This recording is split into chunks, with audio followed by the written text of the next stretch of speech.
Hello and welcome to the Switching to Plan B podcast. I'm Robin. And I'm Jumbo. And today we'll be reviewing the Formula 1 ROLEX Gran Premio del Made in Italy e dell'Emilia Romagna 2022 Grand Prix.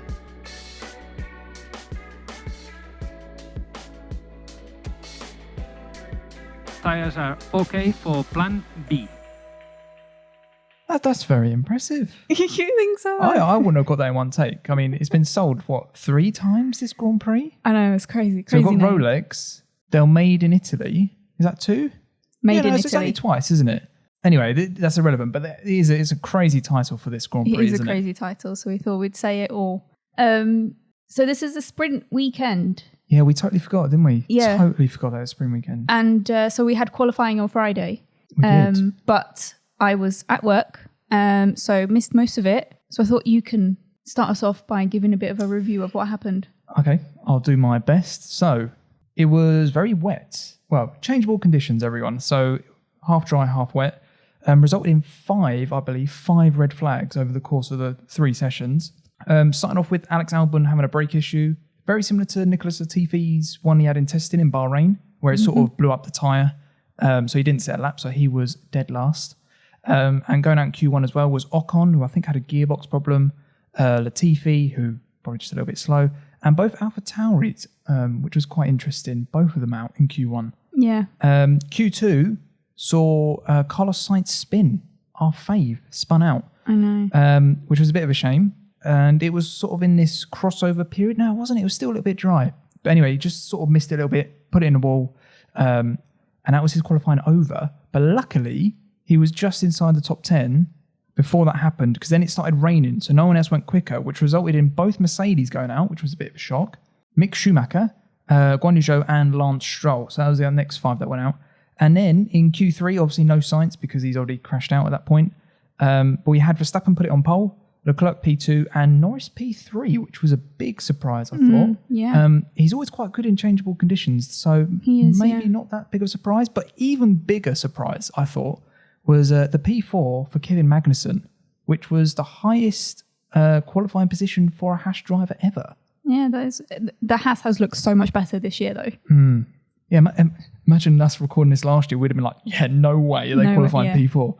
Alonso P5, not a bad result. Ricciardo P6, Perez P7. That is not ideal. I don't know if he actually had any problems at all, but yeah. He's not strong in qualifying, though, is he? That's definitely not his strong suit. I agree with that. Bottas P8, solid. Vettel P9. Yeah, I did predict that he was going to get some points this week. He did. And he's done well there because I don't think that Aston's got that much pace. No, there are better cars, obviously. Yeah, and then obviously Sainz is P10. But yeah, so that was qualifying. So I feel like I did quite a good roundup there for you. Yeah, give us a good summary to go into sprint. So it started with Verstappen and, I think it was just Verstappen didn't have a good start, which meant Leclerc got ahead, stayed ahead until the second to last lap, Verstappen winning the race. Yeah, it was kind of coming, wasn't it? I think with he was getting closer and closer, and that Ferrari definitely is quite hard on its tyres. Yeah. So I think that was the main reason why he managed to get him. The softs just didn't last the 20 laps. As soon as Verstappen got past, Leclerc just couldn't stay with him. He dropped well off. So that was a bit of a shame. It's a bit of a shame because Leclerc had been winning it for the whole time, leading the race. It's always a bit annoying at the end just to get overtaken. And in case you missed it, the Tifosi was there this weekend. They mentioned Tifosi so much this weekend. I could see you were getting so annoyed by it. Because it's not just the F1 fans there. And Tifosi are like the hardcore F1 fans. Yeah. It doesn't say the F1 fans, you know? So it's a bit like it's their new... They've moved on from Mega to Tifosi, I think. Yeah. Yeah, I agree with that. And I totally agree with that because there would have been loads of Max fans there. There would have been AlphaTauri fans there because AlphaTauri is actually closer than Ferrari is to that track as well. Yeah. So it's there was AlphaTauri flags. Yeah, you did see them in the crowd. So a little bit annoyed about that because I always think Monza's more Tifosi. Like when we go to Monza, you'll see them. They're the really rowdy crowd. So no offense to the Italians, they're all the Tifosi. I just thought it was funny that it was like the word of the Grand Prix. It was. Yeah. They love it. We've got Perez P3, which was really good, seeing as he started P7. Yeah. But again, like you said, the qualifying is not necessarily his strong suit. So definitely as soon as get into race trim, his race pace isn't too bad. And I think having a sprint race every week would really help out Perez. It would, yeah, for qualifying, it would help him out loads. Then we've got Sainz, started P10, managed to go up all the way to fourth, which is also solid race for Sainz. Yeah, best that he could have done, I think. I think so. I think the top three, obviously the Red Bulls and his teammate in that other Ferrari, that's just a Ferrari, just going to be miles away. So I think that's probably the best he could do. Yeah. And you kind of would expect that as well, based on how fast that Ferrari's been. Yeah. And then we've got another strong race for McLaren, P5 and P6. Bottas P7. I don't think much happened with Bottas. Just there, kept himself to himself. K-Mag bringing the last of the points at P8. Oh, we've got to mention that, yeah. So how do you explain it? It kind of goes the reverse order, doesn't it? 8 points for P1, 1 point for P8. Yeah, so yeah, exactly. I was trying to think of a better way to describe that, and I just couldn't think of... It's almost like a sliding scale. Yeah, so a bit like is it the nine times table? Yes, the 9 times table. Yeah. Yeah, so... I don't know how we got here, but you're bang on with that. It goes the other way, so like, it goes like 45 and then 54, 63. We don't need to... I don't know why... If you know the 9 times table, I never thought I'd be saying this on this podcast. You'll understand what we mean. And if you don't, I'm really sorry that we've just confused you even more. But that's basically what happens. The point system is just... It goes the opposite way. So K-Mag managed to get a point for being 8th. And obviously Verstappen got 8 points for being first. Yes. That was hard work, wasn't it? Yeah, it shouldn't have been that hard. So I think the last thing to mention about the sprint race is Zhou and Gasly came together, which ended up in Zhou starting from the pit lane in the race. Yeah, because it looked like a nothing accident, but they just sort of... to be honest, I think it's more of a rookie mistake from Zhou. I don't know where he was kind of expecting to go. Yeah, he just kind of thought Gasly was going to disappear. Move out of the way somehow. And then it was a bit silly. He ended up damaging his car quite bad. So, yeah. Okay, so I think that was everything for the sprint race. Moving on to the Grand Prix. Yeah, we don't need to do the whole sponsors again. No. Let's not say the name. But this time, Verstappen learnt his lesson from the sprint race and had a really good start, along with Perez. They both got P1 and P2 on the first lap. Yeah, it wasn't a great start from Leclerc, was it? No. Both Leclerc and Sainz, you saw, the two of them just did not get a good start, which meant Norris got ahead. Yeah, I think after the race, Horner said that actually starting on, I assume, was it the left-hand side, I think it was, of the grid. The side that the Red Bulls were on, they got a lot more grip. Obviously, we've got to mention that it was a bit of a damp start as well. They're on the Inters. Yeah, Inters. Going back to Ferrari losing their places to Norris, close behind was Ricciardo, who lost the car a little bit and went into Sainz. I think that's the best way to describe it. Yeah, it was just...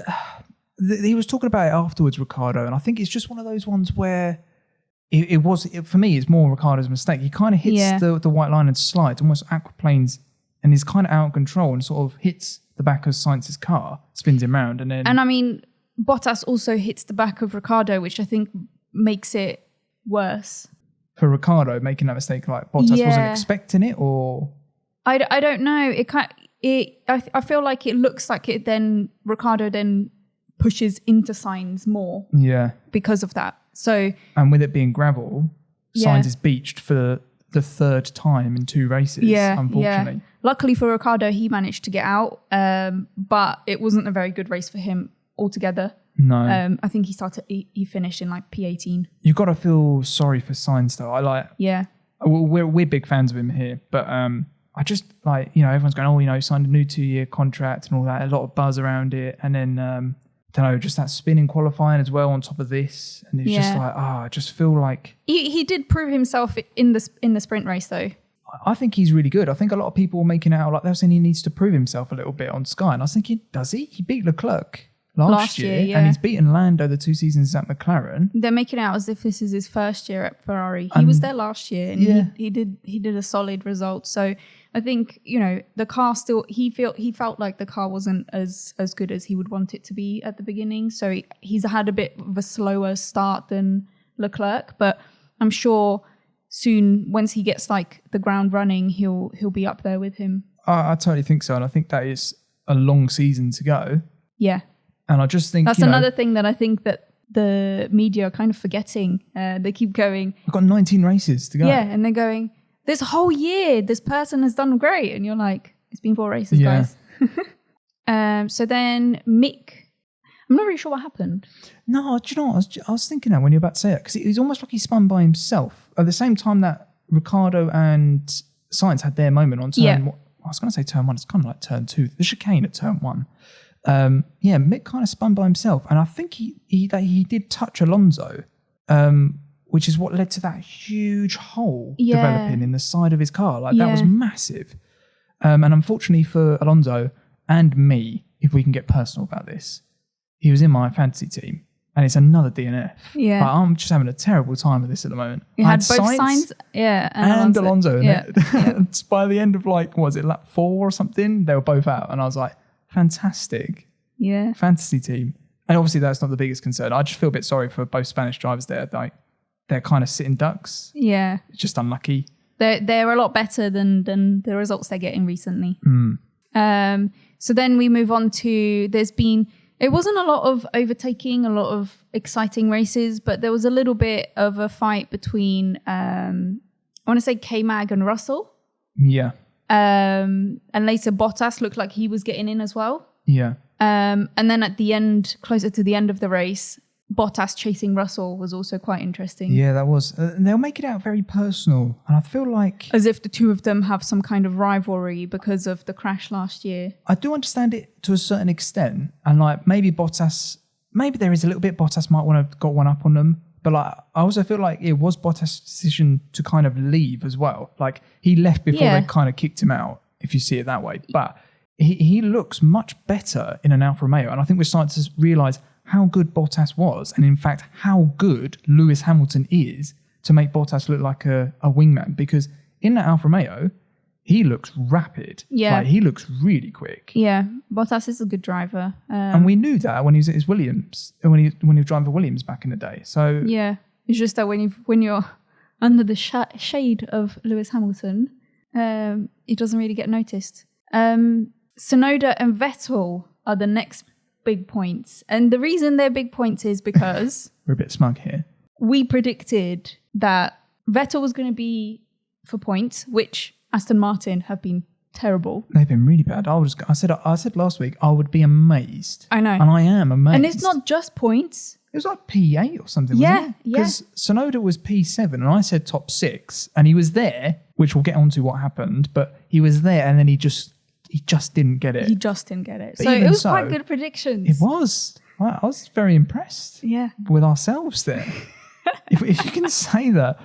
But seriously, though, I think that I was very shocked by that Aston. Vettel looked, bear in mind how bad it was in Australia for them. Yeah. It wasn't just Vettel's. Stroll got points as well today. Yeah. Which was impressive. Aston Martin just looked a lot better than they have been. But they looked more racy as well. Stroll was getting a bit elbows out a little bit, trying to get past one. I think it was Gasly possibly, or no, it was Tsunoda earlier on. It didn't quite happen. Yeah, But at least they looked like they could go racing. When it was all the spraying on the sides. Yeah. I just think it's good. Another interesting point on today's race was the DRS was not on for probably half the race. Yeah, it was around lap 33 or something like that. So just over halfway. The main factor was because obviously it was a wet race from the beginning. The drivers had already pitted and changed it to slick tyres. I think most people were on mediums. Yeah. So and there was a dry line because obviously the slicks don't really work on a wet or damp or greasy surface. So there has to be a dry line. So the fact that they didn't have DRS, I think a lot of people are like, why not? But actually, you mentioned this, so I can't take credit. And then I think, was it Sainz mentioned this as well in an interview afterwards? Yeah. That it was offline that it was still greasy and it's still wet. Yeah. So you'd have to go offline to overtake someone. And as they saw last year with Russell and Bottas, that's going to be one big accident. Exactly.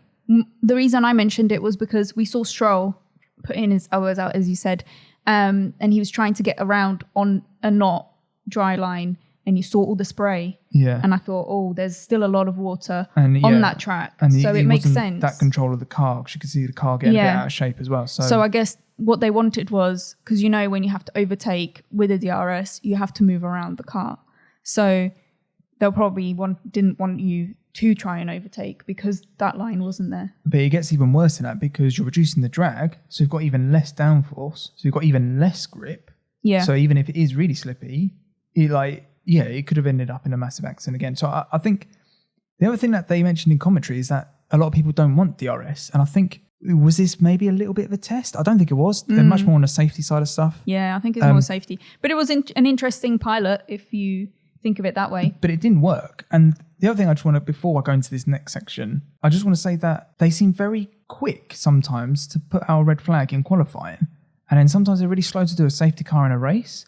And then sometimes they're really, they're not very consistent with the safety, quickness of decisions. Some of them, you can tell that's going to be a safety car because Sainz is beached in there and it's basically in the gravel trap that's close to the track. So it needs to be a safety car quite quick. I don't know why it took half a lap extra to do that. When did K-Mag go into the gravel and manage to get back out? Was that last race? No, that was qualifying. That was qualifying. Yes, okay, that's so what it was the last that was little bit that I saw. Quick for the red flag. Yeah, he was still. You could see that he was still moving the car, and they put a red flag. And then other times when Bottas, I think they waited for him to get out of the car before they did the red flag. Yeah, so yeah, it was. Yeah, I agree with that. It's a bit strange. I mean, they're still getting used to their new roles and stuff, so I assume it'll get better. But yeah, just it's still not quite a smooth operation. No.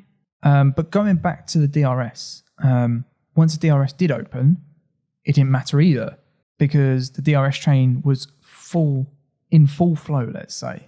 Yeah, everyone was kind of following each other, so the DRS was helping everyone along, so they were just doing the same thing. I was thinking about this. Sometimes I think we go to tracks. I love Imola. I think it's a great track and I prefer the old classic tracks. But sometimes I'm like, some tracks you just, there's one overtaking zone in Imola really, because these cars are so fat and wide that you can't really do much. So even if you do have DRS, sometimes it just doesn't work anyway. And maybe it's more of a strategy thing that you're going to get it. But I don't know. I just feel like sometimes some tracks just don't work, if that makes sense. Yeah. And we've got these new cars that can follow, but it still was very difficult for cars to get past today. Yeah, but they were just following. That's all they were doing. Yeah. Because everyone was benefiting from... there was a big DRS train, wasn't there? Went all the way back to Lewis in P14. Yeah. Whose car was definitely quicker. This is what I mean. His car was definitely quicker, but he just couldn't use that pace because he couldn't get past. No. But you did see that it was quicker, but not enough, if that makes sense. Because then we've got the next topic, Leclerc. He was pushing too much to get to Perez, spun, and got all the way down to, I want to say P8?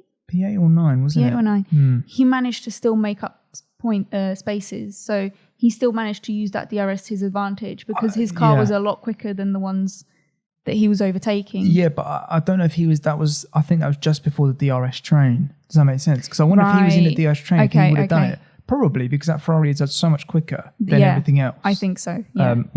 That and the Red Bull are very quick. So I do wonder if actually maybe Mercedes isn't that much quicker than the other cars. It definitely seemed like it was quicker. Russell keeps saying that it isn't, but they've just been lucky. And you just think, he's just being humble, but maybe he's not. Maybe. It's difficult, isn't it? Until you can't really get that much of a pattern. It's only been 4 races. But going back to Leclerc, it definitely was a greedy thing, wasn't it? I just think he did say that at the end as well. I think third was all he should have got, and he should have been happy to get that because that was better than what he did get, which was P6. Yeah, but I was going to say is that I think he needed to stop because the tyre deg on that Ferrari seemed higher than the Red Bulls. Yeah. So he did come in, probably went for fastest lap, but the Red Bulls just countered it and just did exactly the same thing. Yeah. And then he just pushed it too much. I'm not sure he was happy with the softs. He did say we should have gone with the mediums. So maybe he was just struggling a little bit with the softs as well. Could have been a combination of things. Maybe, but also that even when he had DRS and he still couldn't get past Checo because that Red Bull is so fast in a straight line. Yeah. So I do think it's almost going to be a bit of a cat and mouse between these two throughout the season, I think. Not just Checo and Leclerc, I mean Ferrari and Red Bull, but they've got different sort of strengths. Yeah. But yeah, I think... And the odd random Norris and whoever else can get up there will be interesting. Yeah. But I think just final point on Leclerc, I just think that it's crazy to think that he's still got a 27-point lead, I think. I know, and he's got the most podiums as well. Yeah. So he made a mistake, but it just shows you how far ahead he's been. Yeah. And it still is. He could still not have a DNF next week and still be leading the championship. Yeah. He started the season really strong. And hopefully today's setback will just be a blip and he'll be back next week. 2 weeks. 2 weeks. Yeah. 2 weeks, which is Miami, isn't it? Yeah. So we had Max Verstappen P1, Sergio Perez P2. They did their little funny walking in together. Yeah, like best mates almost, isn't it? Which felt like he was a little bit milking it, but it was quite nice. And then Lando P3. You gotta love Lando P3. He had such a good race. He did. He was kind of on his own the whole race, to be fair. He did Max in 2019 or 2020, I think, where he wasn't close enough to the Mercedes, but just sort of in his own land sort of thing. And Russell's had a few of those. His engineer if he's had enough water. Yeah, and Russell's had a few of those this season as well. So Do you know the big thing is that McLaren looks so bad, and we said it on this pod, they look so bad after the first two races, but the last two, they've come right back. Yeah, but they did look really good in testing in Barcelona. So one of the things that Norris was saying was that it was track dependent, track specific. Yeah. So just wondering whether like European setting is better for them. Maybe. I mean, it was very cold today in terms of track temperatures and stuff like that. So maybe that would help with... Which it would have been similar to probably what it was like in Barcelona. At the time, and I do think that brake issue, I think, might have just marred everyone's sort of... Oh, no, they're actually all right. But that brake issue just caused so many problems for them. They just couldn't get the performance out of the car. Yeah, which I think is what a lot of teams, going back to what I said earlier, I think a lot of teams, there's one or two things that are just hindering them. And then once they hook those up, a bit like Aston this weekend, something changed. It must have done. Yeah. Because Vettel went from riding a scooter last week to getting points. Yeah. It was also Vettel's first week last week. So I know, I get that. But he's a 4-time world champion, Robin. You know. All right, so I'll do the rest of the grid. So Russell P4, solid result. Bottas P5, not far behind Russell in the end. I think it was 6/10. He was really closing him down. We thought he might get him, Leclerc P6. That's gonna be a bit of a kick in the teeth for the Ferrari fans. He was disappointed. Sonoda P7. I'm still chuffed with that. Yeah, that was good. That's like Sonoda's best, surely. This season, yeah. 6 points for him. Vettel 8th with 4 points again. Great result. K-Mag 9 again. Great result. 2 points for him. And then Stroll rounding out the top 10. So Aston picked up, what was that? 5 points. Yeah. Pretty good. Solid weekend for them. Albon P11. He's looking more and more comfortable in that. I did notice the Williams have changed their livery slightly. A bit more carbon fibre. Yeah, I think, was it Ted who was saying that they think it's because of trying to lose some weight? Well, yeah, I did know that the paint's obviously going to be some weight, but I didn't know if it would be that heavy. Make that difference. No, I didn't think so either. But I guess every little thing helps. Like Tesco's. Yeah, every little helps. Other supermarkets are available in the UK. But what I was going to say is that I did know that when McLaren had their chrome paint from when Lewis was there with the Vodafone McLaren that they had, that was really heavy to start off with. So they had to work away how to make it lighter. So I don't know if it's like they've just got a heavy paint or something. Oh, right. I don't know, but a lot of the cars are overweight. So maybe that's just how they're trying to get the weight down. That's quite extreme, though, to leave it basically just naked carbon fibre. Yeah, but I mean, they are last.